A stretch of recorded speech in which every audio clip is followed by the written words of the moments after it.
like that Louis. Thought you liked that. What's up, everybody? What's going on Rumble? Holy crap, look at that. Hell yeah. Vespin, Jespin, Reaper, Purple Guy. Alright. Welcome to the podcast, everybody. First ever pilot episode. So, yeah, sit back, relax. I hope you guys enjoy. Eager to have a discussion. So, we're your hosts. You got me, Gaim'r, Scorpio over here, aka Master Geek. And, yeah, what do you say we just get into it?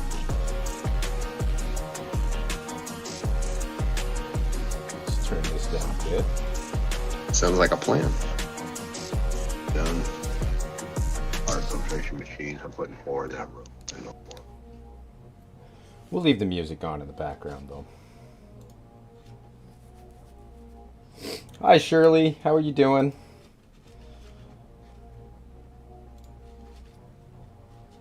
Alright, so if everything works properly, the chat should come up, at least for YouTube and Twitch, should come up on the stream. That's what I'm trying to say.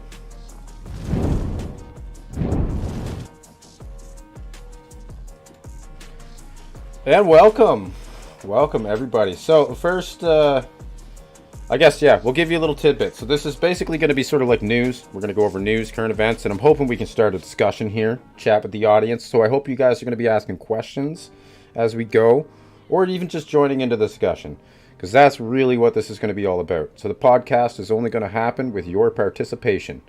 Just keep that in mind. But yeah, that's what's going to make it great. That's what's going to make it good. So I hope you guys are ready. First article we got, I believe, is Power World. So as you can see up on the screen. So if you guys catch the stream we had earlier today, it was freaking fantastic. I really enjoyed this game. So I thought we would go over and just read some articles about the reviews. And again, just have a discussion. We'll talk about it. I've got a bunch of articles planned, as you can see at the top of my screen. We're going to watch some trailers and have a great discussion. Master Geek over here is gonna read some articles for us too. I don't know, anything you want to add, Master Geek?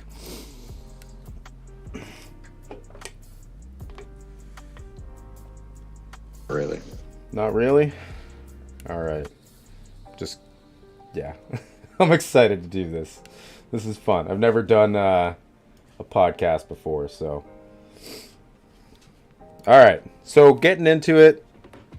Yeah, this is going to be our first article. So Power World Early Access Review in Progress. This article was done by IGN. Now this is based on the pre-access before it actually released.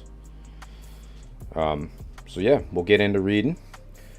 Nothing about Power World attempts to do seem what? Oh my god, that just. Yes, this is our first podcast. First one ever. I've done a lot of streaming, but we've never done a podcast. Alright.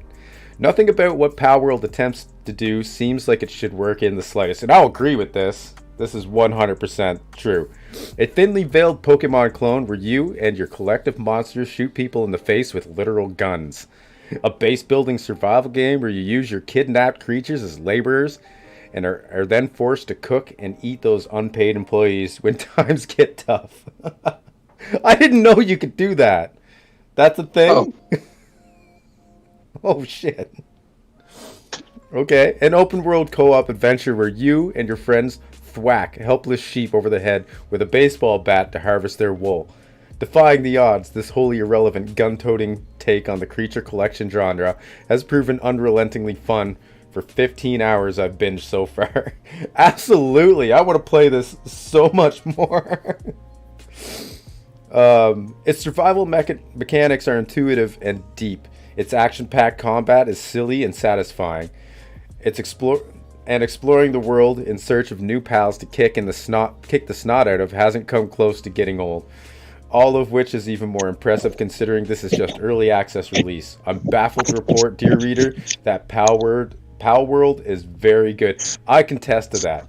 Pal World is freaking awesome. Oh, so we got some images here. So these are locations I didn't get to. Not yet, anyway. Holy crap, like look at that. Blastoise with rockets. Oh, I want the dragons. You can ride them? Yes, some of them. Oh boy, we've got so much more to discover. I'll be honest, this actually kind of puts Pokemon to shame a little bit. It does.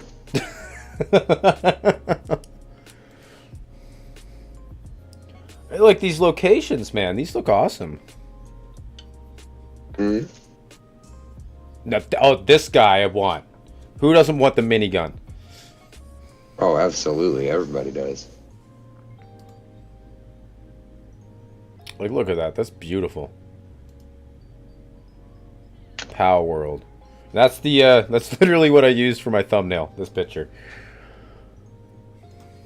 Hell yeah. I know, right? He's super beefy. I want the minigun, that's all. It's like a Pokemon. Well, the cool thing about this is like when you get the pals, they actually like help you out. They're there to actually give you a hand. So if you have one out while he's on your team and you go craft something, for instance, they help you with the crafting. And I've noticed like each pal, yeah, they work too, and you can actually set them up at your base, and you can make things for them to do. So certain pals will have certain abilities. So like for instance, one can cut down trees, and so you gotta collect pals that are more balanced if you want to do a base building and stuff like that. It's really interesting, man. Like I'm just sort of blown away with actually how good and how in depth this game actually is. But we'll continue reading the article here because I'm curious to see what this guy's going to say. Just listening to you guys in the chat. Ask your mom for it. It's no. She's going to say no. This is a vulgar game. Probably going to say no. More than likely, yeah. I don't think your mom would like that. I know you're killing cute little animals, and the cuter they are, apparently, the worse it is. So, despite the clear eyebrow-raising inspiration it takes from certain creature-collecting powerhouse, Pal World more closely resembles a formulaic survival game like Grounded, with a roster of lovable monsters to capture as a clever twist on that formula. You find yourself inexplicably dropped into the wilderness of a strange land filled with oversized, dangerous beasts called pals. From there, you'll need to build a base, hilariously force the local fauna into your servitude, and upgrade your gear to wage war against rotten members of the syndicate who try to murder you with assault weapons every chance they get. I did run into these guys. Awesome. 13 people. Wicked. You won't find yourself hanging out in an idyllic town or challenging gym leaders to friendly contests. This isn't that kind of an adventure, unless it has a very stark change of tone later on. Instead, your goal is to survive the harsh land and face off against evil and or psychotic pal trainers who raise villages, attack your base, and command foreboding towers and dungeons filled with goons who shoot to kill. They can destroy your base? Scary. Oh. Traps and defenses. Honestly, I can't wait till they sort out the kinks with the servers, because I tried to make a server earlier and I was going to get people to join, but unfortunately it just won't work. Oh, you're right, Reaper. I'm going to need all of the defenses. Alright, continuing on. And yeah, tonally, this is an utterly unhinged combination. Truest words have never been spoken.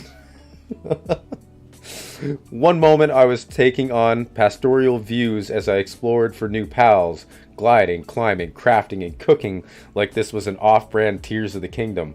The next moment I was firing guns at armed thugs and considering the possibility of butchering a pal who had been mentally broken by the poor working conditions of my sweatshop so I could consume his meat to avoid starvation.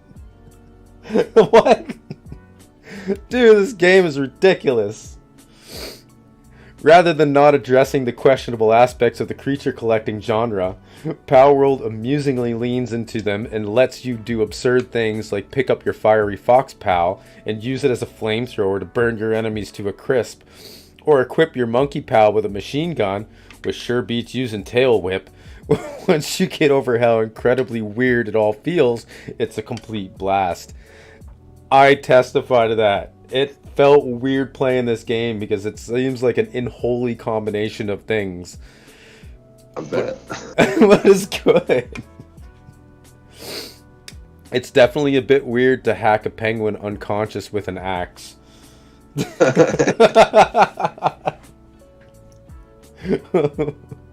Fucking rights. This is wicked. Catching pals out in the open world has been a ton of fun so far, though it's thoroughly a bit weird to hack a small penguin unconscious with an axe, or even more alarmingly, take out a gun and riddle your target with lead before stuffing it into a capture sphere. It feels extremely wrong at first, to be sure, but I found myself disturbingly used to the ritual after a few hours. I mean, is doing the dirty work myself really all that different from battling them with another captured creature instead? Oh shit. This is insane. Yeah, I can't wait to get into the game. At least like in a later point in it, just to see how crazy this gets, because it looks like it gets insane. The pals themselves, on the other hand, aren't quite as original as the process of catching them, as I'd mostly describe the ones I've seen as almost copyright infringement. I'll agree to that. Some of them are just, yeah, borderline, damn near close. Well, like that big electric looking dude with the minigun, I mean, he looks just like a Pokemon. So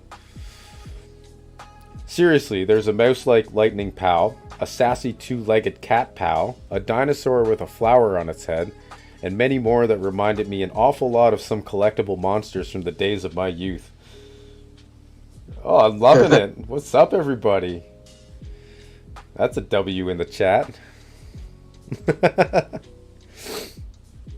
That said, uninspired as they are, thanks guys.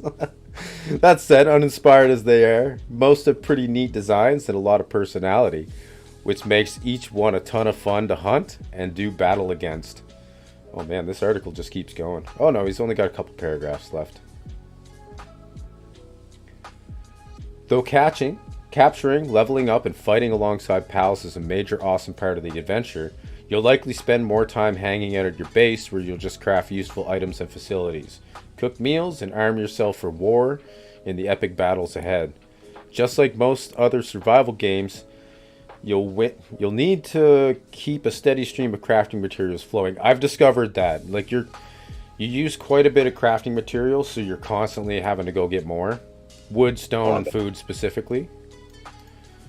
But you know, who knows? Maybe it gets easier as you go. Like, I'm sort of curious to see exactly, like, because I got a bunch of iron ore that I grabbed earlier, so I'm sort of curious to see if maybe you can smelt that. Like, is there a furnace you build? I don't know. Actually, I think there is, and I actually think you use your fire pals to, like, make the furnace work. I'm pretty sure that's how it works. Spending my shopping.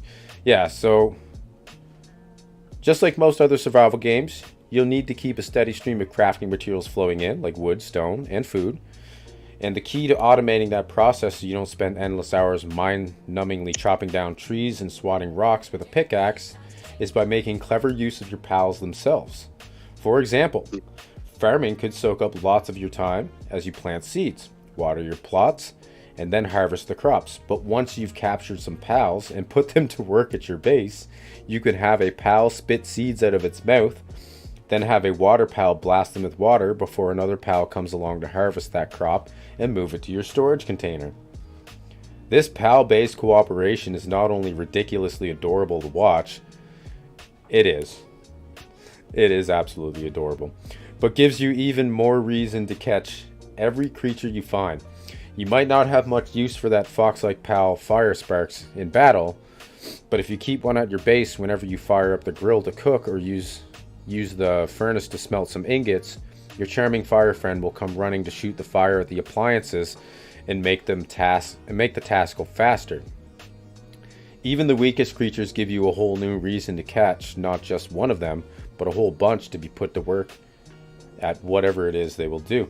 That is really cool, though. Like, you can't tell me that isn't an awesome mechanic. You can't do that in Pokemon. Just say it. Alright, last paragraph, and then we'll move on to the next article. I've only barely scratched the surface of the world map that seems... Dude, the world map is huge. It is absolutely massive. I've seen one just as big, but yeah, I didn't expect it to be that big. Yeah, it's big. Real big. It's like an archipelago kind of thing. There's a bunch of islands and stuff. But it covers a very large area. Alright, but so far running around and looking for hidden chests, battling dangerous boss pals, raiding dungeons stuffed with loot, and chatting with a handful of NPCs and vendors scattered throughout the wilderness has been consistently entertaining.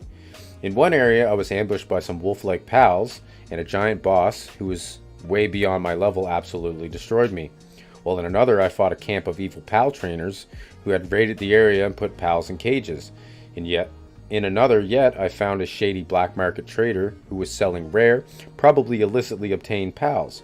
I recently unlocked the ability to ride some of my airborne pals too. That one I want. Yeah, that actually sounds pretty cool. Which has opened up a lot of exploration options. Well, I'm assuming that's what you need to travel from island to island, right? Because you need to get to the fast travel locations to unlock them. So I'm like, the only way to do it would be to fly. I mean, I suppose you can swim technically, but that's probably going to take forever. Right. But still, there's quite a lot left to do and see. Time will tell just how much depth there is, but after taking down a few bosses with a few dozen pals unlocked in my pal deck, I'm absolutely champing at the bit to see more. I will agree. This is actually a very good article too. Who wrote this? Travis Northup. Awesome article, buddy. And you guys can read this for yourself. It's over at IGM if you want to. I could always put the links down in the description too. I don't mind doing that. Speaking of which, by the way, before we move off of the pals thing, yeah. So apparently evolution is not a thing here. Oh, you were reading through it? Actually, apparently it's a breeding process. You can transfer their abilities and stuff to stronger and rarer pals. All right. Some of them something known as fusion pals, which are unique pals created via breeding. Okay. Well, do you want to read this article and just kind of... Oh, it's only got like 2 small paragraphs, but I can. All right. Just give it a go. No, pals do not evolve in Pal World like Pokemon. Instead, you can breed new pals, which will then inherit their type and traits from their parent pals. This is a somewhat random process that you will have little control over, beyond which pals will be breeding together. For the pal, the stronger the new pals will be. Of course, breeding a new pal doesn't get rid of the parent pals, though, so you can breed as many times as you'd like without risking losing your pals in the process. Oh, I like that. Additionally, while Pokemon are limited to a number of evolutions, pals can breed as many times as you would like. This essentially means you will chain breed, making 2 pals create a new one, and then ongoing until you breed a 4th pal. So on and so forth. You can then, in theory, create the ultimate pal by crossbreeding your strongest ones until eventually you become across something known as a fusion pal, which is a unique pal created via only breeding. That is cool. I actually like that a lot. Yeah, that's pretty cool. That's about all I got, though. Yeah, I noticed there wasn't much here. I thought there would be more to this article, at least a breakdown on how it works. But I guess there's not really much to say. You just breed until you get something you like, really. Pretty much. Seems that way. That is cool. I imagine you'll probably get videos coming out soon on breeding, so maybe in another podcast we can check some of those out. because I get the feeling we're going to be covering this game again. This one was written by Tom Wilson, the editor-in-chief over at the Gaim'r. No, but if anything, this there may not be evolution, but you technically get more out of it because you never know how it's going to turn out. It sounds like when you breed two pals together. And then obviously the more you breed them, the more powerful and the more mixed they become until you create a fusion pal, is what I'm understanding. I mean, that's pretty cool. I like that method because I feel like you would spend a lot of time at it sort of discovering what types of pals you could get. Yep. And then I'm sort of curious too, like, how deep does this whole go? Because it seems like, man, this game just goes on. It's like when you think there's an end, there's just another mechanic that pops up. Oh, yeah, of course. That's how almost all the games are, though. Every new game you start will always have hidden mechanics and stuff that people will have to figure out and understand and master over time. Yeah, this one is it's just beautiful. I really like how they put it together, though. I didn't expect it to turn out like it did. And like I said, it seems like just a complete, absolute mashup, but it all somehow works. I don't know why. I'll be playing more again on stream as well, so make sure you guys stay tuned. Maybe I'll try to get one done on Sunday or tomorrow, perhaps. It's technically on sale right now, Vespin. They did a 10% off for the release. What's up, everybody on Rumble? Hey, we got one person over on YouTube. Of course. That's probably Shirley. What's up, Shirley? All right, moving on to the next article. I mean, well, I guess, yeah, let's open it up to the audience. What do you guys think of Power World so far, out of everything that you know about it? I agree, Jespin. I agree. I know, it is intense. Well, they have to keep the game interesting anyway, always. Well, this one is definitely interesting. Like, I've not seen this kind of mashup of different stuff. Yeah, it definitely, yeah, kind of complex, but it works out. You're right. Absolutely right. All right, well, let's pop on over. New but interesting takes on it. Exactly. I like this fresh idea, right? Like, because that's sort of one of the issues I have with gaming these days. Everything's sort of cookie cutter. I'm just like, I want to see something different. And this one just breaks the mold to pieces. It literally just shat all over the mold and said, I'm doing my own thing. Yeah, pretty much. that's what I get out of it. All right. Is there a trailer for Elder Scrolls 6 yet? I don't think there is there? Yeah, they've only done talks about it so far. I don't think they've actually released anything yet. All right. Well, this is going to be an interesting article because this is sort of teaser information, like, and people are just sort of picking it apart, trying to get as much information out of it as possible. So, okay, so this is somebody looking through official documents. Well, let's check it out. So we've got the official announcement, but it doesn't look like a trailer. Okay. Well, let's see what this article digs up. Oh yeah, Elder Scrolls 5, bro. Or 6. 6. Is it 6? Yes, it's 6. Yeah, something like that. Oh, Jesus. Just too many. It's hard to remember. I'm actually excited for this game, although I'm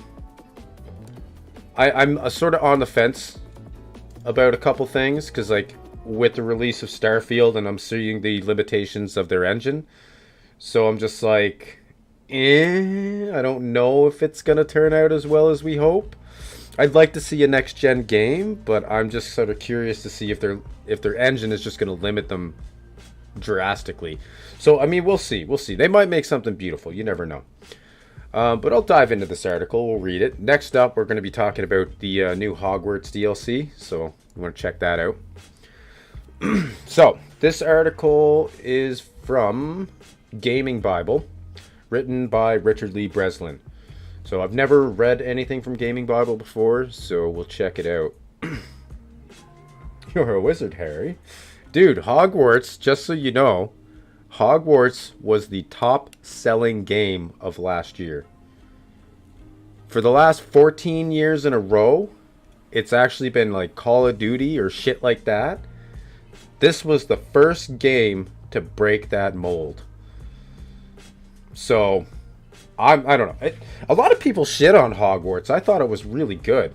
I actually really enjoyed it. But it seems like just the political shit sort of ruined it, I guess. I'm not going to get into that here, but I do too. They did tease multiplayer off the start, but either way, I think the story is a really good story. I think they did an excellent job with the mechanics of the game, and I'd be eager to see what they do with it next. It is a good game. I don't care what anybody says. I really enjoyed it, and if you're curious to see what it's all about and how well it plays, I have an entire series on my YouTube channel, 21 episodes of Hogwarts Legacy. So feel free to binge that. It's something like fucking 30 hours. So have fun. Yeah, no, I got a lot of videos, and what I did is I tried to cut out the filler, and each episode is still like almost an hour long, so, or some are more than an hour. So it's just there's a lot. All right, so I'm gonna start reading this one. So this is the Elder Scrolls 6 PlayStation 5 release teased in official documents. It's fair to say that Elder Scrolls series is one of the most popular franchises of all time, which is why fans have been desperate for new information ever since the 6 mainline entry was announced in E3 2018. Yeah, wow, they've been working on this a while, haven't they?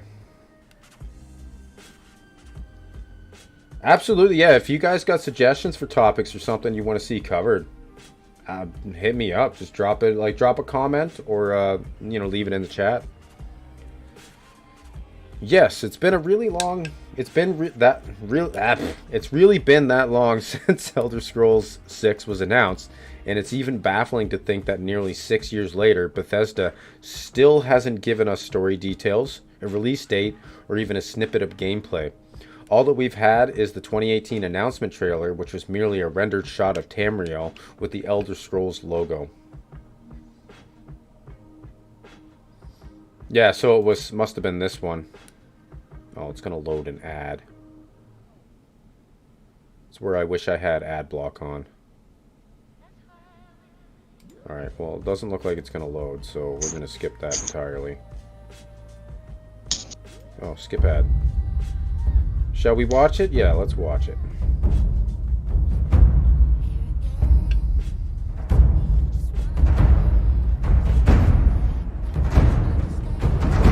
I mean, I'll admit this looks beautiful,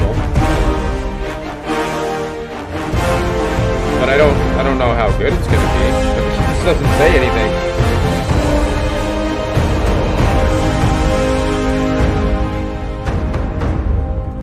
Let's mute that. Probably get copyright for that shit. But yeah, the world looks beautiful, but that little announcement doesn't tell us anything. Microsoft now owns Bethesda's parent company, ZeniMax Media, ever since the $7.5 billion takeover was sealed in 2021. This, of course, means that from the day forth, Bethesda titles are exclusive to Xbox and PC, leaving PlayStation fans gutted that they might not get... Well, they probably won't, actually.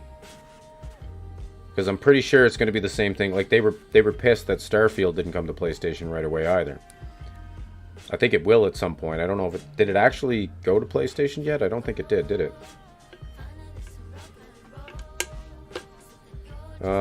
Yeah, leaving PlayStation fans gutted that they might not get to play the likes of the Elder Scrolls 6 or Fallout 5 unless they buy an Xbox or own a capable PC, of course.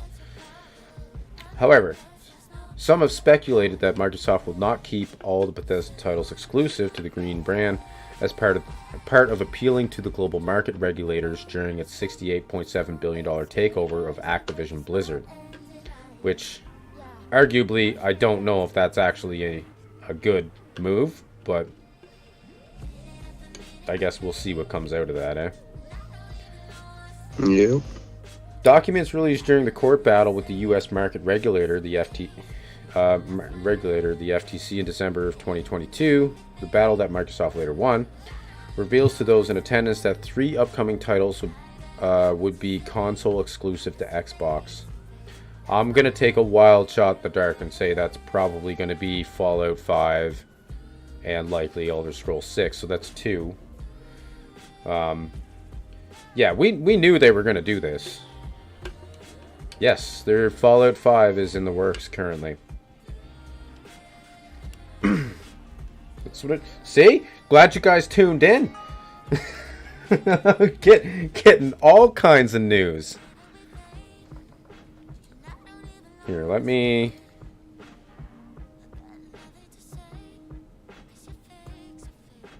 Hold on one second. Hold on.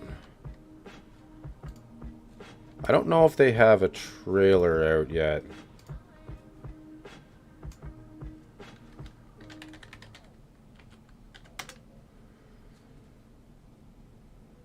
Yeah, see? So they're going to start the project after Elder Scrolls 6.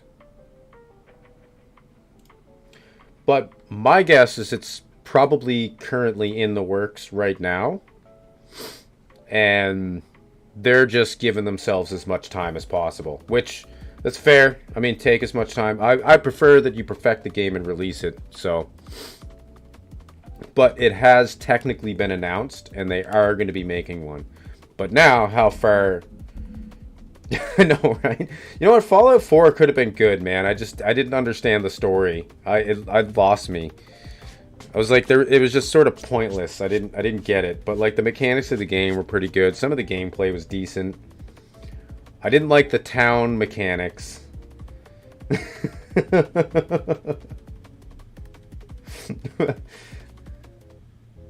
Yes, see, Jespin gets it. Vegas is best. You're absolutely right. Fallout New Vegas was the bomb. That was my favorite game of all time. All right, back to the article though. So since that time in late 2022, Bethesda has released Hi-Fi Rush, which actually this is a game that I heard was fucking awesome. Is Hi-Fi Rush. Redfall was terrible. Which is sad because it could have been good. Hey, I will fight you. Don't test me. And Starfield, I don't know. I think Starfield started out decent, but then I think the more you play it, you sort of realize it's a little bit hollow. It's a lot of surface level stuff and just flashy things, and there's not a lot of deep substance to it, unfortunately. I don't think they made it infinitely playable. They just... yeah. Anyway, this has left some to speculate, including the video game journalist Stefan Totilo, that there's rumors suggest that Hi-Fi Rush could be headed to the PlayStation 5 this year. Oh, I didn't realize that never released on PlayStation 5. And that is a good game, too. I'd like to actually buy it and play it sometime. Thank you, Scorpio, Master Geek. You're welcome. Hey, man, I'm just glad to see you guys in chat. And yeah, thanks for joining, Nikki. Welcome. That being said, recent rumors suggest... oh, yeah, I already read that. It's perhaps also worth keeping in mind that the yet-to-be-released Senua's Saga, Hellblade 2, Avowed, and, Outer Worlds 2, I think that's going to be good. I played the original Outer Worlds. Very good game. It jumps up and down. People come in and out. It's fine. And more are all slated to be console exclusives on the Green brand. So yeah, like that's something I kind of knew that Microsoft would do with Bethesda and the studios that they've acquired. They're trying to make everything exclusive to the Xbox to essentially win the gamer community over. Like that's sort of the end goal. But I don't know. It's kind of a scummy thing to do in a way, but at the same time, it's also a smart business move. So it's an interesting conundrum to be in. Because, like, yeah, it makes sense if you have the best. I love PlayStation 2, but you know what? I will even say right now, PlayStation's not making the smartest decisions. I do have an Xbox X, Series X. I don't have a PlayStation, but I want one. I would like to get a PS5. But you know what? I'm not necessarily disappointed with my Xbox. Although, I will be honest, and I did think it was going to be better than it was.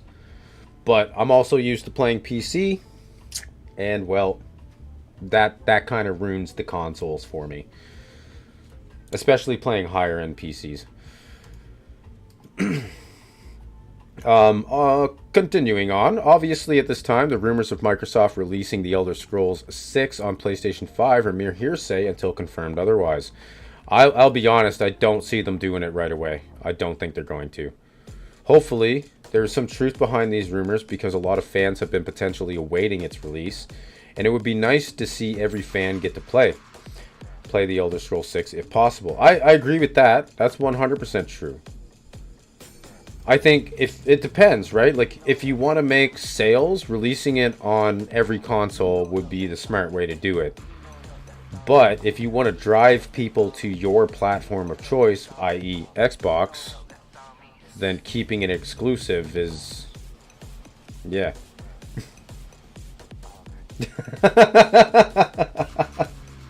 It's the age-old debate, which is better, Xbox or PlayStation. I mean, if you want to get technical, PlayStation specs are technically better. Technically.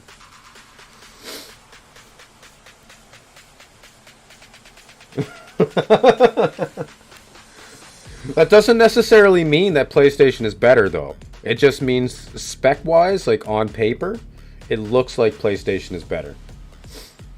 But there's a lot of things to factor into that, like architecture of your system, your UI, your OS, things like that. Like, that determines how well it's all going to run. So obviously at this time, rumors of Microsoft releasing Elder Scrolls. Yeah, I already read that. Already read that. For now, at least, we can assume that Elder Scrolls 6 is being released on PC and Xbox Series XS. Honestly, Series S, I don't even know why they released that console. I'm still trying to figure that out. Apparently it doesn't work. Well, Well, it doesn't have the same power as X, so it actually has trouble running some games. So yeah, we know that Elder Scrolls 6 is on the way. We just don't know when. Bethesda announced the game in production, got us all excited, and then left us wondering in speculation. But you know what? This is what they do. This is how they generate hype.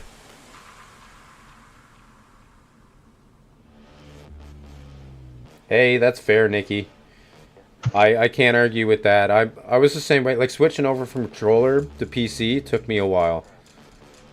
I was not great off the start, and even so, I still mess up sometimes. But now going back to controller is like riding a bike. It's weird.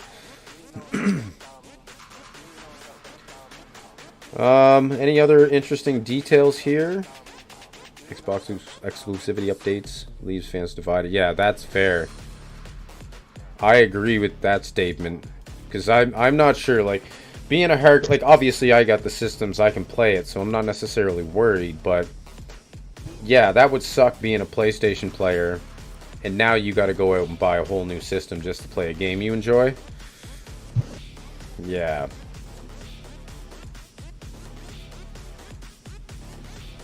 Yeah, Redfall, I don't know. I wasn't a fan of that game.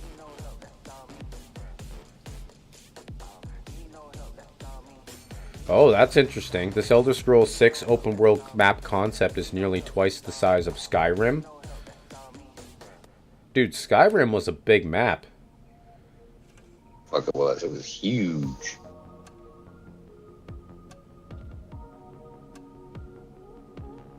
Well, that's true too. Loading screens aside, Starfield is absolutely massive. But the issue is you can't pin down the size of the map because a lot of it is procedural generated. Well, dude, it's absolutely possible because GTA 6 is probably going to be even bigger. Like, I'm dead serious. Like, GTA 6 is probably going to be one of the biggest maps in gaming right now. So I'm eager to see, like, I will be playing that game when I come. Yes, absolutely. They did the official announced trailer in December. I think it was December 5th or December 6th. They actually released some tidbits. I mean, we can always, you know what, let's play the trailer. While we're here. See, this is what I was hoping for. To get on topics like this, right?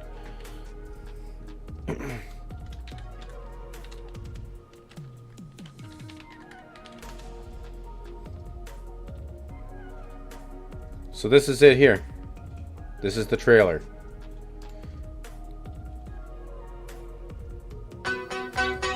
I am going to mute the music though. Sorry guys.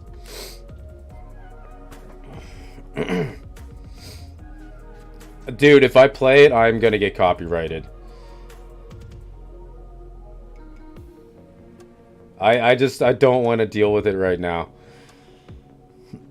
Either way, like, this looks amazing.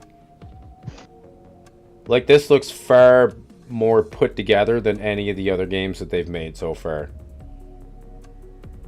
I know, but YouTube doesn't care.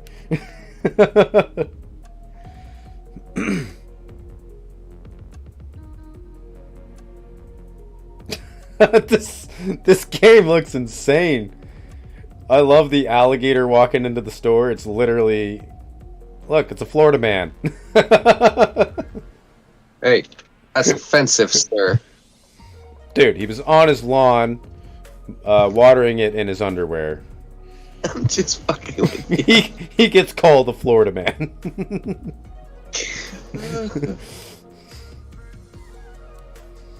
I love how you can go into Google too and just type in Florida man and then the date, and I guarantee you'll get a weird ass article. It's so funny. So yeah, this, like, I'm sorry about the music, guys, but yeah, it's a good trailer. Florida men are nuts, man. I think it's good. It's going to be a good game.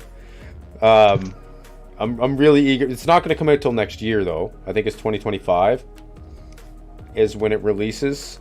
But I imagine later on in the year they'll have more information on it. So I'm kind of looking forward to that, to see where it goes. Let's see what else they release. But from... What, Jespin?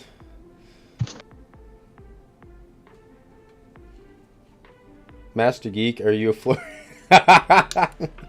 He figured it out. No.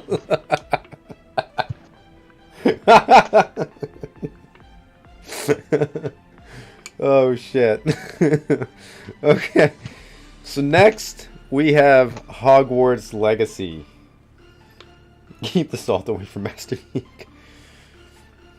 So yeah, Hogwarts Legacy players are getting a new DLC in February.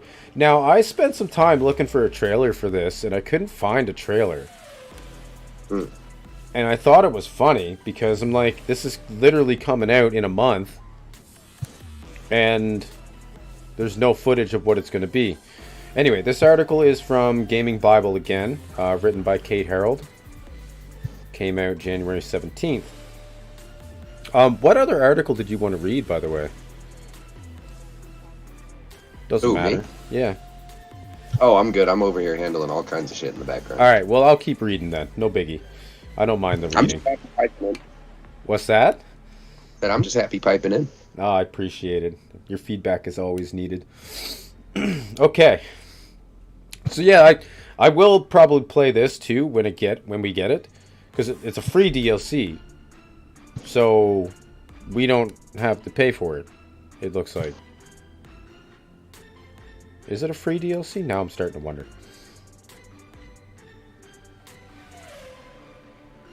Alright, for months. What are you saying? He's like an owl in the background. Dude, this is the guy that's always over my shoulder helping me out. You have no idea. I mean, to be fair, I try to do the same for him, so this is the mutual relationship that we've got going right now. And like, check out his, be sure to subscribe to him too. He's on Rumble, so make sure you guys check him out. Master Geek Scorpius Shade. I believe you'll find him. And check out his next stream because I designed a thumbnail for him. So hopefully it looks nice. Anyway. Oh yeah, I use that tonight. Yeah, I'm eager to see you put it up. And what I'll do, I'll pick away. I'll see if I can't design you a better one. But I figured throwing something together for you is at least something off the start. Right. Anyway, for months, Hogwarts Legacy players have been looking to Avalanche Software with doting eyes and hopeful hearts, wishing and waiting for the announcement of an expansion or sequel. And I'm pretty sure they had teased this already. So I think in the beginning when the game released, he's going to be playing Bendy and the Dark Revival tonight. Yep. So you want to check it out, yeah. It's a really good game. I'm not going to lie. It's really good. I'm digging the story, actually. Although I got to go back and watch some of your streams. Yeah, Bendy and the Dark Revival is what it's called. And keep in mind, too, Bendy the Cage is coming out this year. So he's probably going to be playing that when it comes out as well. Oh, yeah, more than likely. I don't care. I fucking love it. So Bendy and the Ink Machine was, what, the second game? That was the first one. That was the first one. Yeah, there was a game in the middle, too, I think. And then, yeah, he's playing Bendy and the Dark Revival, and then Bendy in the Cage comes out this year. It is, but you know what? It's a really well done game, like artistically speaking. It looks beautiful, like for what it is. I don't know if it's a game that I would have necessarily bought like right off the bat, but after watching him play it, I probably want to try it out at some point. Oh man, dude, let me tell you what, I was like this fucking close to getting you the first Bendy just so you could catch up on the story. Well, Vestman was just asking if you played the first one on live yet, so I think he's hinting at something. Oh, I probably could do that. Oh wait. You know what? What's that? You could probably play it. Oh, that's a good idea. I could just lend you my account temporarily via family share, and then you could play the Bendy games. I'd actually... Alright, we'll figure that out after this, yeah. Then maybe I'll do that, because I gotta figure out another, like, sort of single-person player game that I can play on the account. I've been playing nothing but multiplayer games, and I feel like I'm... Like, I love it. All games you could take a look at. Yeah, but I want to kind of get back to playing at least once a week, maybe, a single-player game so people can kind of engage a little bit better. Because I know sometimes the multiplayer games aren't as enticing, so... So there you go. I guess we've decided that I'm going to be playing the first Bendy. Yeah, I don't know when it's going to be, but because over the next couple weeks, things are going to be quite busy for me. I'm moving at the end of the month, so... it might be a couple weeks before I get to it, so just bear with me, guys. That's all I can say. I got a lot of crap on the go, so but we'll get it done, and hopefully in about a couple weeks' time, I'll be settled down into the new place. I've got my own office and everything, so I'm really excited for this. And then in February or March, I'm probably going to get a webcam and start streaming my face. Ooh, there you go. Yeah, that's a big thing for me. I don't like putting my face on anything, so we'll see. Yeah, I got to get a new cam. The current one I have is just not very good at the moment. But that is going to happen. It's going to make these things here a little more entertaining as well. Absolutely. Every year's the year for me, man. It's going to be good. It's going to be good. There's a lot. We got a lot planned for this year. So, yeah, you're absolutely right, Vestman. It's going to be epic. Anyway, we'll continue on the article. We keep getting off topic. But hey, this is what I wanted to do, so we're doing it. Alright, it's almost certain the latter will be on the way eventually. After all, Hogwarts Legacy was 2023's best-selling game. See, told you guys. And the most searched for on Google. I'm not surprised that, you know what, this is still, when I do research for my own channel, this is still showing up as top search results. So I may have to hop on and play this on stream at some point again, because it's been a very long time. And apparently, yeah, it's still being searched like millions of times a month. Like it's impressive that it's still such a popular game. It would be wild not to capitalize on that commercial success. Agreed. They need to put something out. Many wondered whether an announcement would come during the tail end of 2023, but in my guess is that the devs wanted to keep the focus exclusively on the long-delayed launch of Nintendo Switch version of the game. Which is true. Yeah, if you guys got Switch, it apparently is coming to Switch. So, keep that in mind. I don't know how well it's going to play on Switch, but I'd be eager to see. You guys are... many wondered whether an announcement would come during... Oh, I already read that. 2024 is a clean slate, though. Who knows what excitement this year holds? Well, I do happen to know that many Hogwarts Legacy players will be gaining access to a new DLC next month. That's right. The Haunted Hogsmeade shop will finally become available across all platforms. Now, I was looking for a trailer for this, and I just couldn't find one because I thought it would be awesome to play. It's fine. I only got about 6 hours sleep last night, and the moment I got up today, I just started getting back to work on streaming, but it's okay. I love this, man. This is fun. And especially Pal World. Like, honestly, I am blessed to try out that game today. Hey, don't tell her anything. Shush. You're going to get us both in trouble. Just saying. Don't do it. She's probably listening right now. Alright, back when Hogwarts Legacy launched last February, PlayStation players were treated to the exclusive The Haunted Hogsmeade Shop DLC. Oh, that must be the DLC. Yeah, because that didn't come to any other platform. The DLC quest sees you purchase an old rundown shop from the mysterious... Oh, that is awesome! I want to buy a shop! What? The whole deal feels very off, and you quickly realize the shop is haunted by a poltergeist. Even better. A poltergeist who just so happens to have trapped you inside a creepy maze full of optical illusions. Ooh. Oh, not now. Get off my screen, gaming bubble. It's easily one of the spookiest missions in Hogwarts Legacy. And dare I say it, simply one of the best designed in general. It did always feel strange to me upon release that the most enjoyable mission was made unavailable to so many players. Okay, this is awesome. So the moment we get this in February, this is when I'm going to have to dive back into Hogwarts then. What do you guys think? That's going to have to be a thing. The exclusivity window between Warner Bros. And PlayStation ends on the 10th of February 2024. It was originally suggested that at this point, it would become available to Xbox, PC, and Nintendo Switch players. While we're waiting for official... Okay, so there hasn't been official confirmation that this is the case. So that's a bit concerning. Hogwarts Legacy Black Lake DLC unites fans. Oh, this looks cool. Hogwarts Legacy players are in agreement that the game is crying out for a Black Lake expansion, and it's an excellent suggestion. Absolutely. That'd be cool. You guys remember that part in the movie where he goes down into the lake?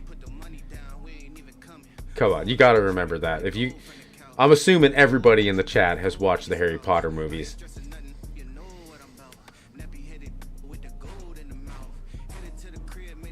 Yeah. Good.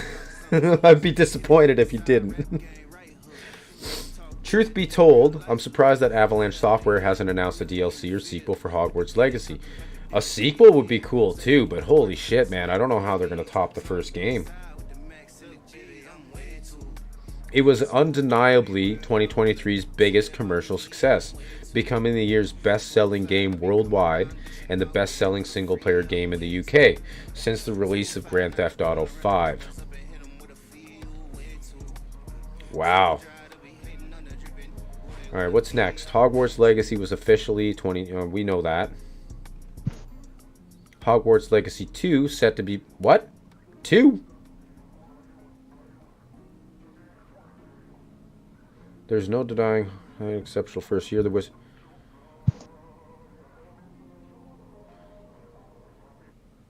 Wait. Looking ahead, though, it's practically guaranteed. Though.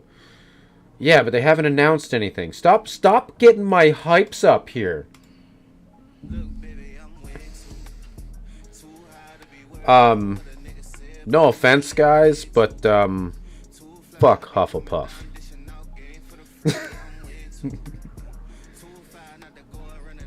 Gryffindor is better than Hufflepuff.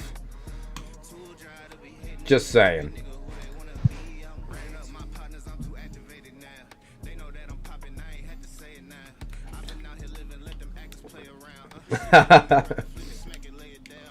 I don't know. It's for me. It's a toss-up between Ravenclaw, Gryffindor, and Slytherin. Hufflepuff doesn't even make the list for me.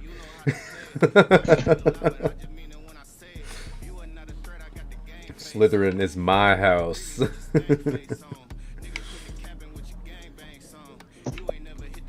Honestly, if they make it anything like the first game, I'd be blown away.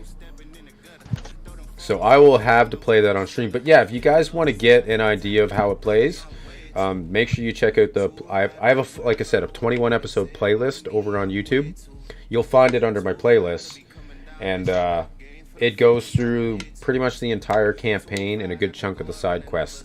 Although I will say, even that doesn't touch the surface of what's in the game, because there's so much more that I didn't even explore.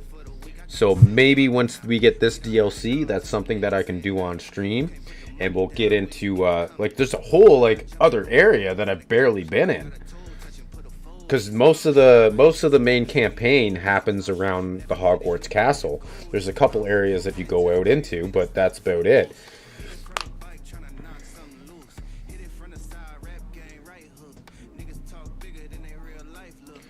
I don't know. Ravenclaw, I don't know if they're smartest. I would argue that Gryffindor is probably the keener bunch.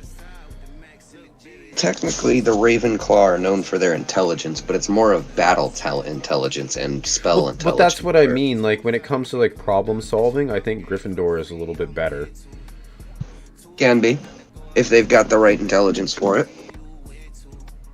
I mean, then again, you got to think, there was quite a few Gryffindors in there that were pretty dumb, brain dead. Hey, they're in every one of them. I mean, look at what's his name from the Slytherin in the movies. The blonde-haired kid. Jesus Christ. Neville Longbottom. Yeah, there's one for you. Although I will say, later in the movies, Neville does kick some ass. So don't diss Neville too much. Hermione just complained about everything. God damn it.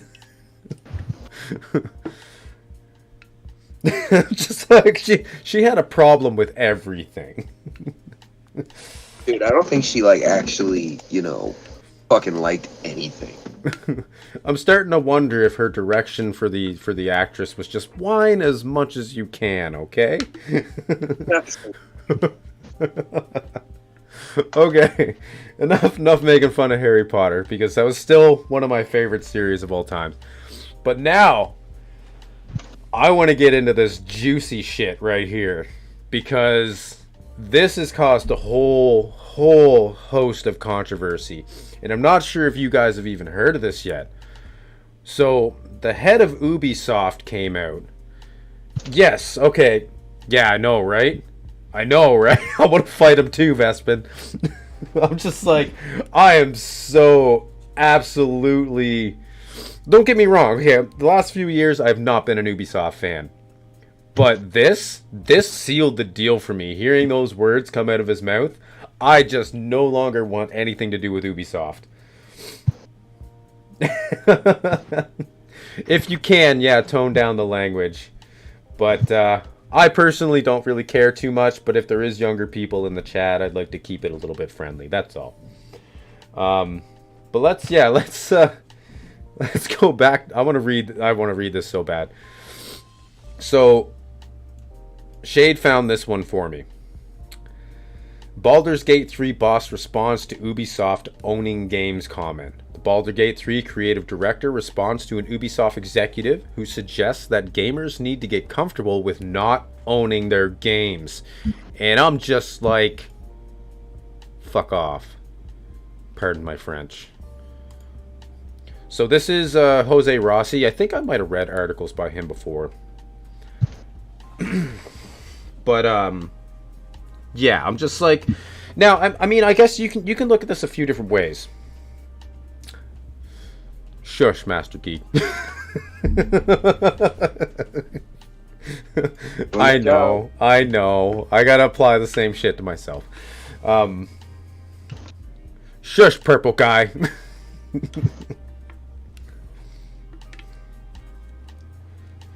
All right. So yeah, there's a couple different ways that you can look at this. Because I mean, arguably, you can say, if you go buy your games on Steam, do you technically own those games? Because if Steam goes down, how are you going to download and play them? Right? So there's a few different ways to look at this. You don't get, but now technically the way it works. What's that?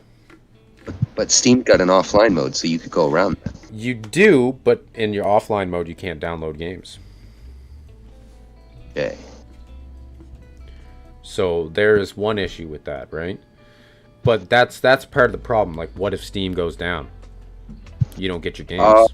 A lot of people are going to be very fucking pissed off, I assure you of that. But that's the thing. Now, technically, according to Steam's terms and services, any game that you do purchase, you own. So at least, you know, yeah, you're only purchasing a key for that game, but you technically own that copy of it. So, right. So that is, yeah, a little bit different. But I think what they're referring to here is like the people that like to collect hard copies. And I personally don't really care for hard copies. For me, that's just a big clutter. But I get, from a collector standpoint, if you buy a game, you want to own it. And I don't see a problem with that. Well, see, the thing is if you pay like $5 a month subscription fees, like for World of Warcraft, for example, I understand. But if I buy $60 for the whole damn game on the spot, that's a different story. I paid for it. It should be mine. No? At least the offline aspects of it, anyway. Absolutely. You're absolutely right. And I 100% agree with you. My only issue is like, okay, if Steam goes down, then you're kind of fucked. It's just one of those things, right? There's not much you can do about that. But now you can just argue maybe that's just a system issue, right? But one of the things, at least with this whole situation, that's completely tone deaf on Ubisoft's part, and it's something that people had mentioned already, they're actually in the process of shutting down game servers that don't get enough traffic, and you guys can't see my quotation marks here, but that don't get enough traffic on their servers. So as this guy is telling you that you need to get comfortable with not owning games, and that a subscription service means your games are always available, they decided to go take The Crew offline because it doesn't get enough traffic. So like, think about that. Like that, it's fucked. Anyway, either I gotta stop cursing, but you know. What are you guys talking about? Silent Hill game they made. That one vanished. Yeah, no, they keep sunsetting games all the time. Oh, I think they're referring to the teaser they made, the Silent Hill teaser that they were supposed to make a game for, and then they basically fired the developer who was making it, so he couldn't finish the game that he was making. That's right, because yeah, last year they canceled a lot of projects. As I say, I think it was Konami that did it, actually, if I remember correctly. I do remember that. I would love to see another Silent Hill, but if they're going to release one, it's got to be as good as the original. Say, the other thing is that I know they are releasing a new Silent Hill game, and supposedly this new one's not only supposed to be like the original, but they're supposedly using similar movements and whatnot. Not like they fixed all the movement issues the original Silent Hill games had. Most of the I just hope it's a little more original though, and not just a remake, right? Well, see, that's what I mean though. Like, I want to see something refreshing, but not necessarily out of the blue. I mean, Well, even out of the blue wouldn't be too bad if it's just if as long as it pertains to the Silent Hill world, you know? well, that's what I mean. I would love to see a little bit more expanded lore on the Silent Hill world. Because like I remember playing that game when it first came out for original PlayStation, and it was absolutely amazing. But I'm just worried nowadays too. Like if they go ahead and make another Silent Hill game, like is it gonna be good? Because I don't know, man. They've been releasing a lot of these half-ass games lately that aren't even finished. Well, let me put it like this: if you were to have somebody else make it, right? And I mean, I'm not necessarily saying that there's other developers out there that could handle it, because don't get me wrong, the Silent Hill series is a very complex series in itself. Absolutely, yeah. How exactly would a new team just go about fixing it? I don't think you could. I think you'd have to have the original, the crew, so to speak, the designers. Well, and we've seen how that works out when a different team handles it.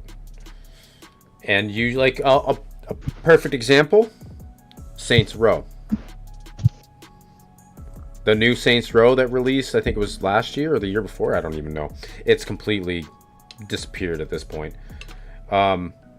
Absolutely terrible game. And I'm pretty sure it was a different studio that took it on.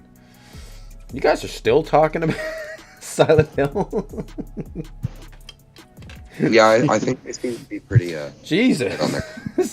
Silent Hill apparently is the thing. You're obsessed with it, but you're telling me it's too spooky? I mean, anyway, that's the way most horror game players feel about it. Well, just make sure you, when you're watching Shade here later, that you close your eyes, you know, when it gets scary.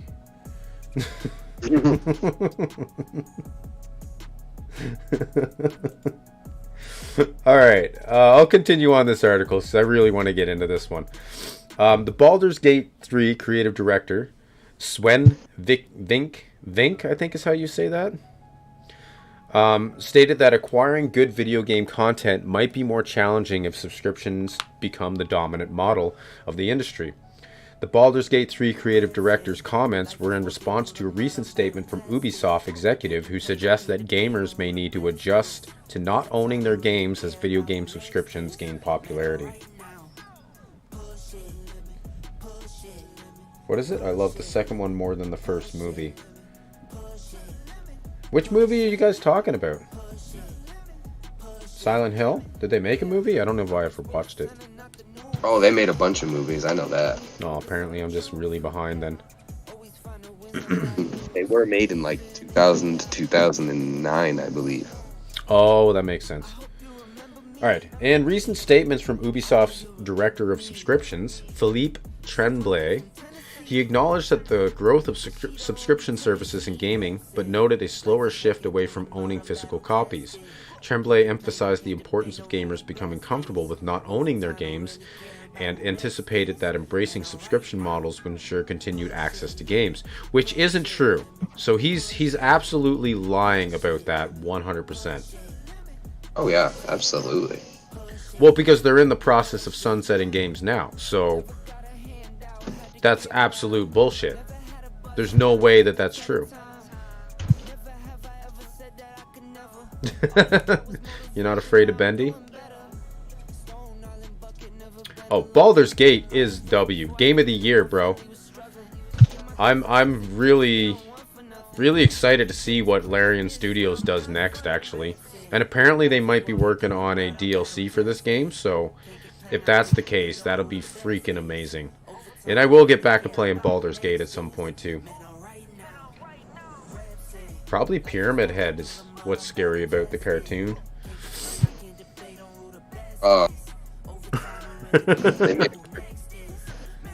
Yeah, that's what they're talking about in the chat. Jespen said, what's scary about the cartoon? Oh, you mean Bendy. Oh, okay. Oh, I was gonna say, they made a fucking cartoon since when? What the fuck? I'll agree. I know people find Bendy scary. I personally did not. Like, I didn't think it was actually that scary. Yeah, okay. Y'all weren't playing in a dark fucking room, getting jump scared the fuck out of you. That's fair, but you don't like jump scares, so. I definitely not. I am scared. I just don't care. Like, jump scares don't bother me. Oh shit, you jump scare me. Somebody might get popped in the mouth. This guy donkey kicks. Oh yeah. Oh, really? You think that's scary? Oh, Nikki, then I gotta play a game for you called In Sound Mind. Oh no. Let's not break people's mind today. Oh no, we're gonna play that now. Now, no, not right now, but that's gonna come. All right, no, we're gonna play some scary games. If you think that's scary, another game I want to play at some point too is GTFO. Yes, I have a teaser on my channel. I don't know when I released it. It was like a couple months ago. Yes, GTFO is absolutely terrifying. I will fully, like, as a guy who, it's Get the Fuck Out is what it's called. But it's basically a co-op survival game. So it's not really survival, but it's kind of survival. You get put into a prison that's essentially overrun by these genetically modified, mutated monsters. And you have objectives that you've got to do. And like some of these objectives are not easy. Like I watched, I can't remember who it was, but yes, they do, Jespin. Jespin knows. So you got to like sneak up behind them and like synchronize killing them and stuff. And if you don't do it, you get overwhelmed. Because the moment you kick one off, you get an entire flood of enemies at you. And they are scary looking, let me tell you. But anyway, there was this one mission I watched a guy do. It apparently was one of the most difficult, or the difficult mission, and most difficult in the mission in the game. And he played on one of the harder settings. And it took him over 10 hours to do it. 10 hours. It's insane. I want to play it so bad. It looks really good. Yeah. Yes. They apparently had to split it up into 2 days. Because it took them so long to beat. But that is GTFO. I recommend maybe looking up a trailer. I can play one on here, actually. Why don't we do that? Easy.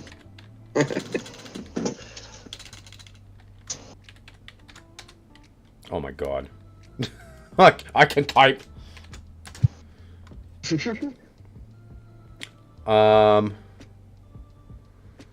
Trying to actually I might even it was this here. The co-op horror shooter your team needs to try by Operation Drewski. This video is insane. And he goes through the entire mission and they're running around with no ammo trying to beat these monsters. And then like in the end of the mission you get this final stand where you guys are in this room and you just have like hundreds of them coming in through the door.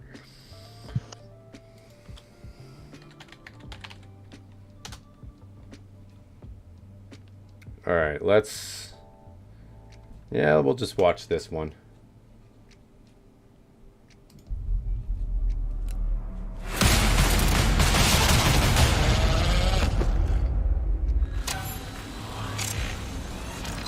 They wake us from our nightmares. I'm told this is more hardcore than Outlast. To make us new ones.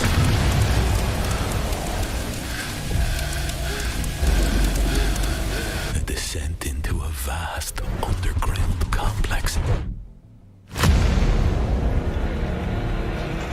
Where every resource scavenged might give you one more chance. Yeah, GTFO looks... There's only one rule. Absolutely. I do want to play this sometime on the channel. I will get it at some point. Oh yeah, definitely gonna have to get it. Oh, you haven't seen anything yet, Jespin. Dark. No sudden moves. Where the monsters wait. No sudden moves. I don't know if you heard that. They're all over us! Get it! Over here! I found it! Grab the item! Close the door! Close the door! Why are we here. Yup, little flash. You're right, little flashlights.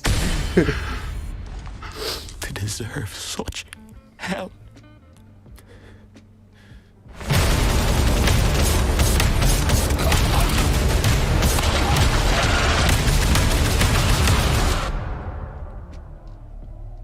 All we know is we'll have to work together, or we'll die together. So that's the saying. Yeah, work together or die together. That's the saying for this game, and I love it.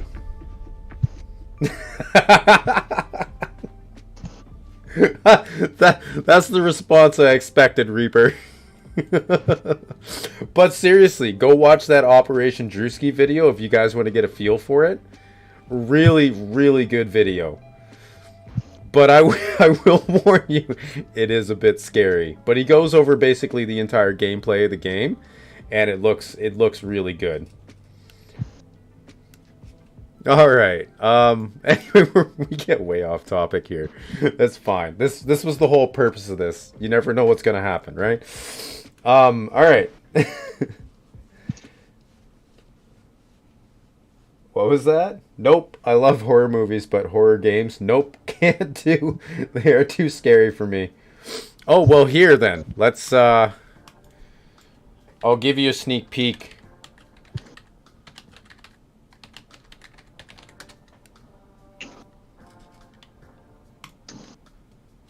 So this is In Sound Mind. I am not paranoid. I don't believe in monsters or myths. What I am is a realist.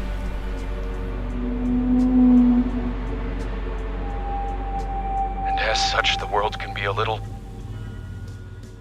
dark. I'm just gonna let it play. What is I don't care. happening to me? What am Probably I get becoming? copyrighted for this song, but you know what? I'll mute it later.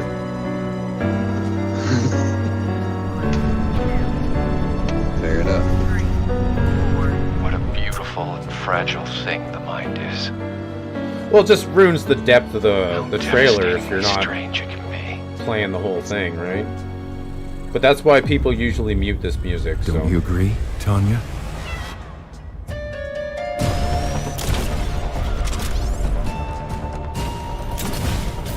And this actually has a soundtrack to it, so the music is good, really good.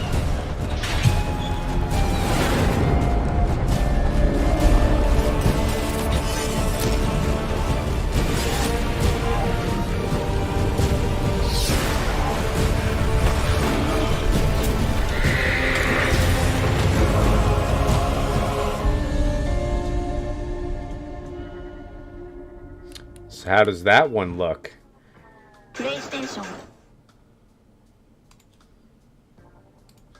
Yeah, I really like that. Nikki's like, nope.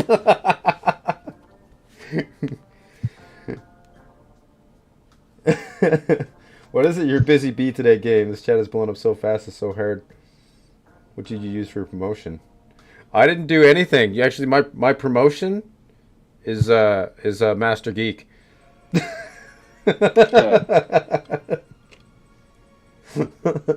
He does all the legwork for me when it comes to that. He'll share my stuff, and yeah, he's got channels that I don't have, so he's got the connections on that. So, well, again, that's why I try to help him out every opportunity I get. So, you know, things like that. We make a really great team, I think. And that's why I'm super happy that he's doing this podcast with me. Hey.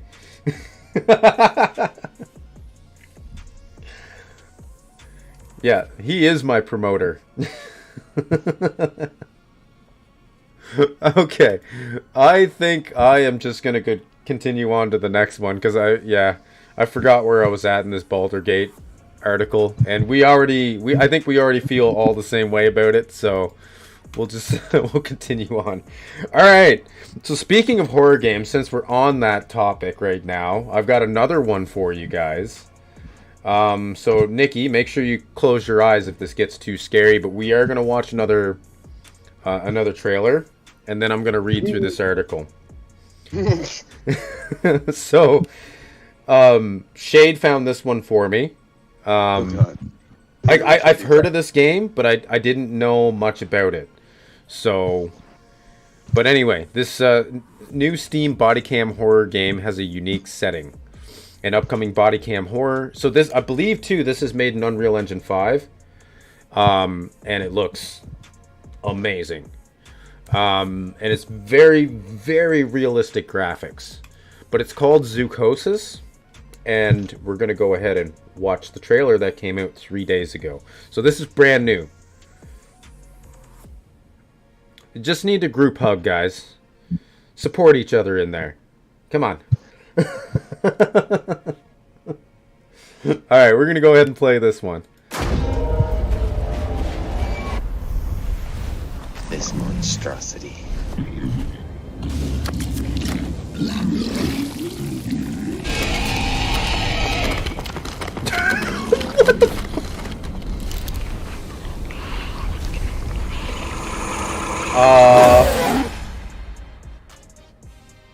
What the...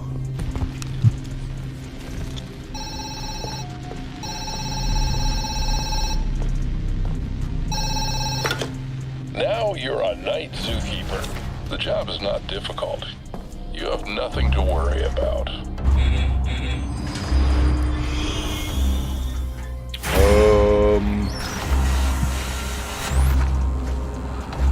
Yes, that was a giraffe.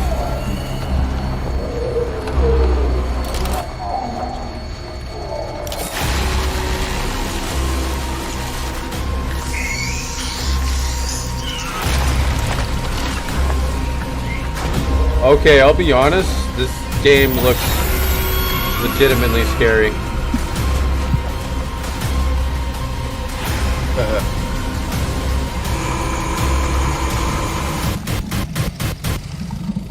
He found the kangaroo. Yes, he did. What? What did I just watch? Horror. I told you. Holy crap. Okay, well let's watch some of read some of this article anyway. Clapperheads introduce new horror game Zoocosis, where players must protect zoo animals afflicted by a mysterious ailment.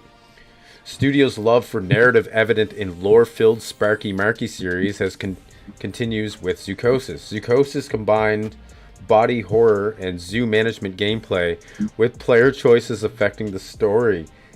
This is insane. See, this is what I like though, outside of the box. Come on. I'm tired of these cookie cutter games, man. Give me something new, right? Hey, you asked. What is that? You asked, I delivered. Oh, you definitely delivered on this one. This is this looks good. I do want to play this, although I'd be curious to see when it's going to release. So, indie studio Clapperheads has announced its new horror game, Zoocosis. The self-published horror stimulation game takes place in a zoo where the animals are afflicted by a mysterious ailment that transforms them into truly petrifying monsters. As a zookeeper, the player must protect the animals throughout the night, with all the terrifying happenings captured on the player's body cam. Clapperheads is a newer studio, founded just 2 years ago in 2022. Since then, it has created horror titles such as Sparky Marky Episode 1 and Episode 2. I wonder if that's any good. I have to check that out. I've never heard of it.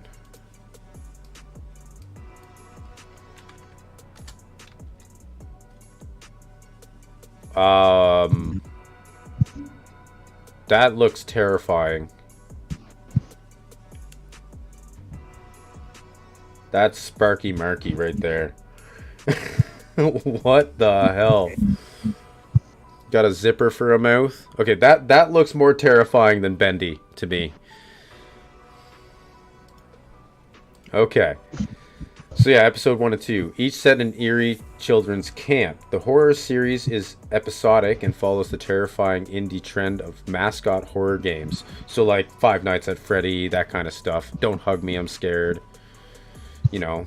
The horror series is yada yada yada. The studio is spread worldwide with developers located in Bulgaria, United States, Uzbekistan, Latvia, Kazakhstan, and Thailand. Yet despite the distance, the team is united by their love for cinema and thrilling stories. This is made evident with the lore-filled narrative of the Sparky Marky series, which Clapperheads has been working to continue as it delves into the new territory of zoochosis. I may have to check that out. Sparky Marky. I might have to put that on the list. The official trailer for Zoochosis was released and features the first look at the horrifying creatures that turn the night shift into a nightmare. Oh yeah, this game sounds out to lunch. I'm not gonna lie. Set for release in late 2024, players will experience a game filled with body horror that focuses on zookeepers' night-filled, mangled zoo animals in need of a cure. The player must investigate the horrifying illness and attempt to cure the animals, but will be faced with difficult choices that affect the ending of the story. Zoochosis will be available to play on Steam and can be added to wishlist now. Zoochosis feels like a twisted combination of Five Nights at Freddy's and Planet Zoo, subverting the typically wholesome connotation of zoo animals into something truly startling. The zoo is a twisted and body horror-filled nightmare where around any corner a giraffe or kangaroo could be waiting to swallow a player whole. Despite the eerie circumstances, the player is still in charge of caring for and protecting the animals like in other zoo management games. Ultimately, the player must save themselves by saving the animals with the vaccine for their frightening ailment. In an interesting twist that shows the studio's love for narrative, choices made by the player will determine their ending and increase the tension throughout the story. It does sound really good, though. It does. This petrifying title adds another to the list of new games using the body cam angle to add an immersive element to their stories. This interesting camera perspective, paired with a unique horror settings and creative art direction, has established Zoochosis as a horror title to keep an eye out for this year. So hear that, ladies and gents? Go wishlist it now. It is available to be wishlisted. I will probably play it. I will be honest. Please? Yeah, this looks really interesting. I'm I like these kind of different mashups of things, man. This is really cool. Yo. Hell yeah. Alright, next, I was just going to show the trailer for Warhammer 40k Space Marine. So this trailer was actually announced a while back, but the game releases this September. So this is probably another game that I'd like to check out as well. I'm going to have a fucking big list here soon, I'm sure. Yes, you will. But I've quite enjoyed Dark Tide. It's the another one in the Warhammer 40k series. It originally came out pretty broken, but I think they've definitely worked to improve it over the last year or so since it came out, and it is a pretty good game. So maybe I'll have to play that on stream. I do have a playlist with some videos from Dark Tide on my YouTube channel if you guys do want to check it out. But for now, we're gonna go watch this trailer for the Space Marine 2. So I don't know. I know Shade isn't super familiar with the Warhammer 40k universe, so this will be the first time you really seen much to do with 40k, isn't it? Like, do you know anything about the 40k universe? Shade? I think we lost them. Oh no. Alright, we'll go ahead and play this then. Hello, sorry. That's okay. I was just asking if you knew much about the Warhammer 40k universe. I know a little bit. Like, for example, I know of a few fractions. I know of the, I don't know if you call them humans or Terrans or what you call them, but I know of the human race, so to speak. They're technically Terrans, I believe, is what they are, but there's multiple different factions of them even. Oh, yeah, see, I barely. Well, that's true, because I mean, I know the main ones that I know of are the ones that serve the Emperor. They got him. Oh, this looks really good too.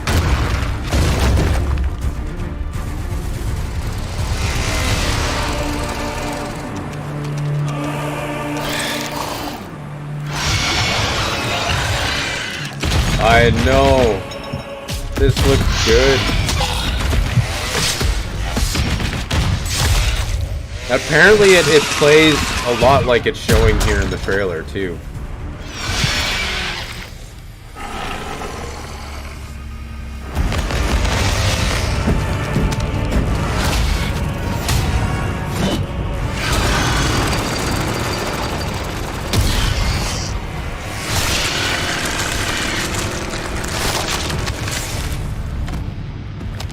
Oh, yes, he nasty. You don't want to screw with a space marine.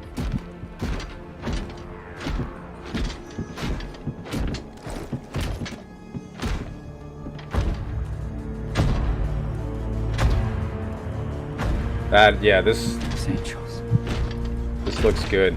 Oh, yeah, these are the angels. These are the Emperor protectors that you were talking about. Some of them, yeah. I know of the salamanders. I also know of the, there's one of them that's like the Death Corps. Blood Ravens, I think, is one. Yeah. So, yeah, there's a bunch of different factions. Yeah, like, look at this. This looks beautiful.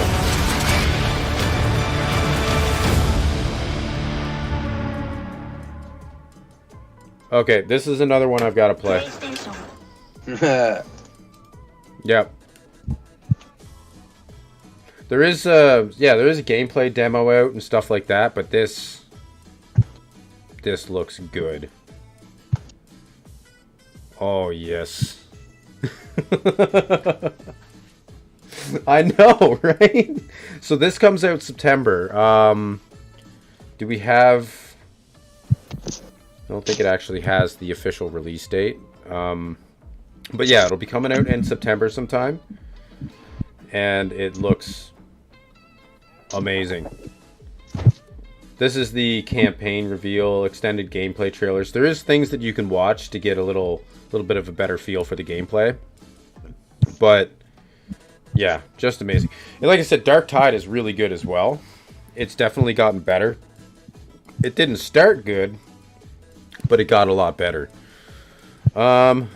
Alright, what's next? Actually, I think that is all the articles we had, isn't it? Looks like it, I think. Anybody else have suggestions? Like things you want to see? Like games that you want to talk about? I definitely want to check this one out. Sparky Marky.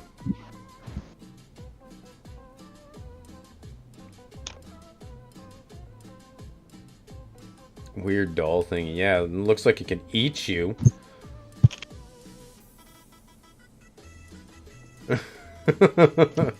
Well, it's obviously something is living inside the costume, right? Oh, here's the trailer. Sparky is activated. Poppy's Playtime? I've heard of that. I haven't played it yet, though. But I heard it was good. I know. It's a good horror game. That game is so full of lore, too. Oh, yeah. Yeah, the fuck is.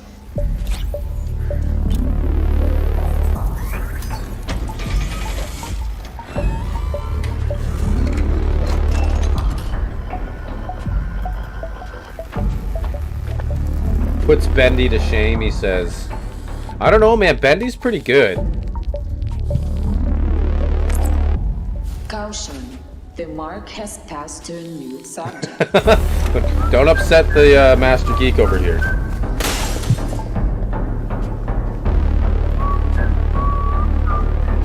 The combination is wrong.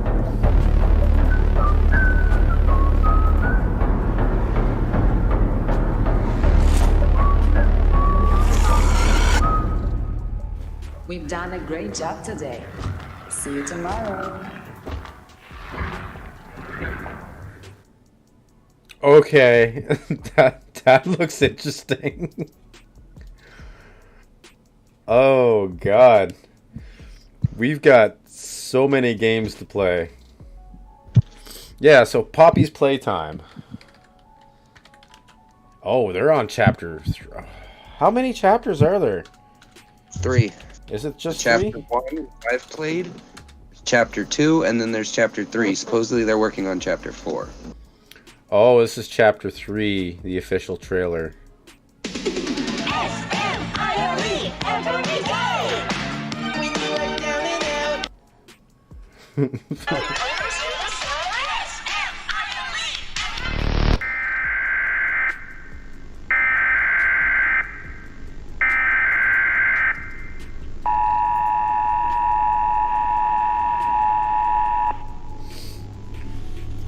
The following message is for all Playtime Company employees. Oh, watch out. If you get Sinister involved, you're screwed.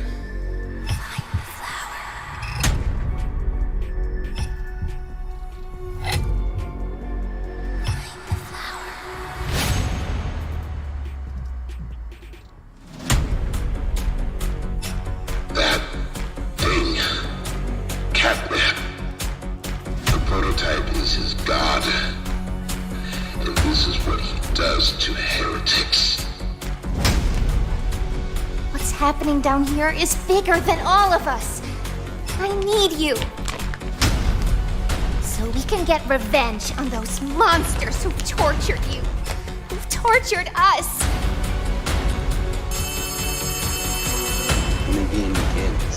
Okay, I'm gonna have to check out this game too. Prototype has Oh to yeah, die. dude. Let me tell you what. Oh, For speaking of this. which, that's another thing For that I own, so everything. you'd be able to play the first chapter for free. Oh, hell yes. Kind of give the channel a little bit of a teaser, see if they like what they see. This one doesn't scare you, Nikki? Wow. Oh, no, she probably Sinister. Oh, Sinister doesn't scare you? She should.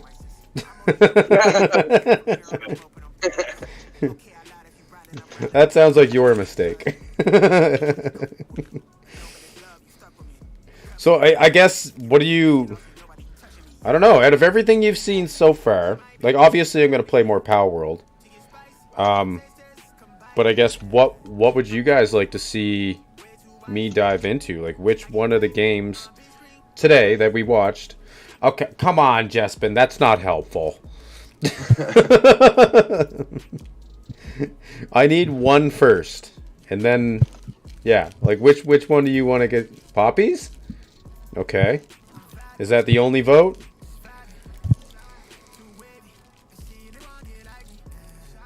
Thinking, okay, because we've got In Sound Mind, Poppy's Playtime, the first Bendy game, In Sound Mind. Okay. Well, go watch. Like I said, I got a 10-minute teaser up. It's the first 10 minutes of the game, or roughly about first half hour of the game. But I squeezed it down into a 10-minute segment.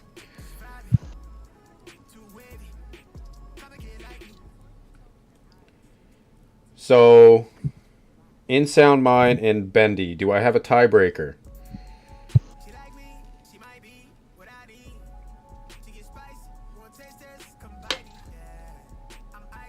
Any tiebreakers? Bendy? Oh, we got 2 for Bendy. Any other votes? Actually 3 if you count me. 3 for Bendy. Well, I mean, I think that might be close enough to unanimous. Pretty damn close, yeah. Well, hell yeah, okay. Pitch in. Bendy, I think it is then. So I'll figure that out. Like I said, it's probably going to be a couple weeks before I really dive into these games, but that's what I'll start doing then.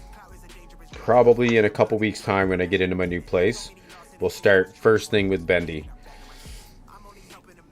All right. Bendy it is. Yeah, I got to play a few more single-player games. And then, like I said, in February, we'll dive into Hogwarts if that DLC comes out. Because I really, really want to check that out. And then stay tuned, because over the next couple days, I'm probably going to be streaming more Pal World. Because that game is just insane. I can't believe how crazy it actually is. It is a good game. Oh, I'm just like, I remember when you were telling me about it, I'm just like, what is this? Like, is this a thing? I didn't think it was a real thing. I thought you were screwing with me. Of course not. I don't mess with you like that. Especially not if I'm showing you. I make sure that it's at least a good quality game first. Which gameplay did you watch, Vespin? The Hogwarts one? Because Oh, Power World. I don't know if that was quite epic. I was still learning my way, but I was definitely kicking some pals' ass. The game is epic, though, for sure. So yeah, you'll wanna stay tuned over the next couple days, because I will stream that a couple more times this weekend, or I'm gonna try to. I know Sunday I gotta start cleaning this place up and getting everything packed, so there will be more of that. But anyway, before we close out for the day, I had one little final thing. Now, unless you guys got something to add to all this, I figured a cool little tidbit would be this day in gaming. So, check this out. So 20 years ago, Baldur's Gate Dark Alliance 2 came out. That's how long Larian Studios has been around. 22 years ago, Medal of Honor Allied Assault came out. It's crazy. I remember that game coming out. What else do we got? Monster Hunter G. I don't know if I've ever played that for PlayStation 2. Vandal Hearts, I've heard of that. Citizens of Earth. Some of these games I've never heard of. I'm pretty sure I played this Saints Row as well. 9 years ago, so 2015. Gravity Rush, I don't know. Friday the 13th came out 6 years ago. Killer Puzzle, sounds like... Oh, iOS. Screw that. Huh. Ender Lilies. Hitman 3. 3 years ago in 2021. Shinorubi. Skull... Oh, I remember. I think I might have played this game, Skull the Hero Slayer. Oh, maybe. Windjammers. Really, Windjammers 2. Tom Clancy's Rainbow Six Extraction. Jeez, you don't hear about that game anymore. Nope. Fire Emblem Engage. Hitman World of Assassins came out 1 year ago. Lockdown and last... What is Lockdown? Is that a porn game? That's what it looks like anyway. Yeah, I thought that was cool though. You can kind of get to see the history. And yeah, if you guys have like topics or anything for next week, I'm always open to suggestions. In fact, I encourage you guys to, leave comments and give me suggestions and stuff like that. If you think of something, just come back to this video and leave a comment on it. And we're obviously going to look for more articles to talk about next week. I'm going to try to stay on the new releases. There's a lot of really cool new releases coming out. In fact, there's a few games that just came out recently that I really want to talk about next week. One is a survival game where you drive a car and it looks insanely good.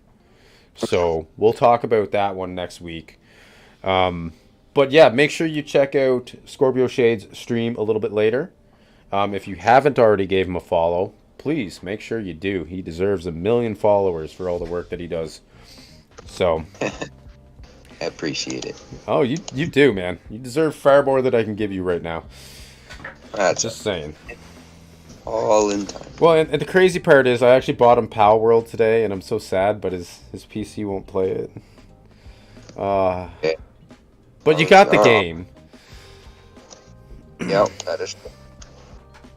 Don't worry, we'll get them all upgraded and updated soon. I know, I was prepared. I don't know if you guys noticed the stream, but I had them ready to join in and everything, and that just, yeah, unfortunately couldn't happen. That's alright, next time. We'll play more games. I don't know what we'll end up playing this weekend. But again, he's going to be playing some Bendy later, so be sure to check that out. And maybe actually one of these days on the weekend I'll just start with the Bendy saga, actually. There you go. Might as well. I've got a lot of things on the go right now. I can't wait to see how it looks on your high-end graphics. That's Oh, dude, I'm super excited to just give it a go. I mean, to be honest, it looks really good from when you're playing it too. Like, it doesn't look like you got it on low settings, I mean. Oh, actually, yeah, it is on low settings. That's the impressive part. It looks really good for low settings. Yeah, it does. I was impressed. Absolutely. But yeah, thank you guys so much for joining in on this first ever Gamer News podcast. I am super happy to be doing this, and I'm really looking forward to next week now. And I hope to see you guys every week. That'd be great. Oh man, I love having you guys here. I missed you guys. Vespin, Jespin, Purple Guy, Reaper. Hell yeah. Me and Vespin said it at the same time. Hey, no better people to be stuck with, man. Just saying. But yeah, I might even get a few more extra articles to read next week. I mean, we did get off topic, but I don't think I had quite enough. And I mean, there's a few quality of life improvements that I wanna employ. So suggestions are welcome too, especially if you got an idea for a segment. Whatever it might be. I would love to hear any and all ideas, because I'm absolutely new to this whole podcast thing, so I'd like to make it as good as possible. And the best way to do it is with your suggestions. But anyway, thank you, Jespin. I had a blast doing this. This was fun. I really enjoyed it. It's just nice to sit down and have a good conversation with people, and just share ideas, opinions, and stuff like that. Thank you. Thank you, Vespin. I appreciate it. I'm going to try and make them better. Appreciate it again. Thank you. Okay, come on. I got to humble myself here. You guys are going to boost my ego. I don't like that. But yeah, I'm gonna go back to the drawing board. I'm gonna whip up some stuff for next week, and hopefully it'll be just as good. I think it's gonna be an absolute blast. Like I said, I enjoy this format. It's nice to just sit down and not necessarily have to play a game, but then still discuss everything game related. So absolutely, thank you guys. With that, I think I'm gonna pretty much end it here. And special thank you for Master Geek. He helped me put this all together too. So I couldn't have done this without him. He helped get all these articles together, find some of the trailers and stuff. So he was an absolute huge help. So he deserves an absolute thank you. And make sure you guys do give him a follow. But yeah, we'll keep working at it. Next week we'll come back with some fresh news for you. Who knows what'll happen this week? It seems every week in gaming is just an absolute, on the edge of your seat type shit. So, anyway, I'm out of here, guys. Thank you all for watching. Give me a like, subscribe, all that fun stuff. You want to support the channel, there's GameShop.com. That way you get a little something for your stuff. And any money you do donate there is going to go back into the channel. So, with that, we'll see you guys next time. And I hope you guys had a blast. Any final words there, Scorpio? Nope. Just take care, everybody. All right. Take care, everybody. We'll see you next time.